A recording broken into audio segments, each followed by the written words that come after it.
अस्सलामु अलैकुम वरहमतुल्लाहि वबरकातुहू अऊज़ु बिल्लाहि मिनश शैतानिर रजीम बिस्मिल्लाहिर रहमानिर रहीम।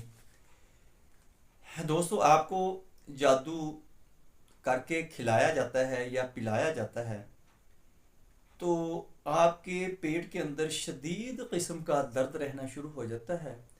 आप कोई टेस्ट करवाते हैं, आप कोई मेडिसिन खाते हैं, उससे आपको कोई रिलीफ नहीं मिलता, आपको कोई अफाका नहीं होता।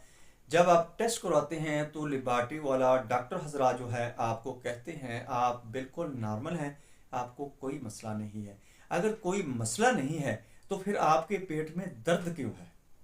दर्द दोस्तों ये होता है कि जादू आपके मैदे पर असर कर देता है, जिससे आपकी आंतें, आपका मैदा, स्टोमक जो है वो असरअंदाज होता है, जिससे आपको तकलीफ़ रहना शुरू हो जाती है।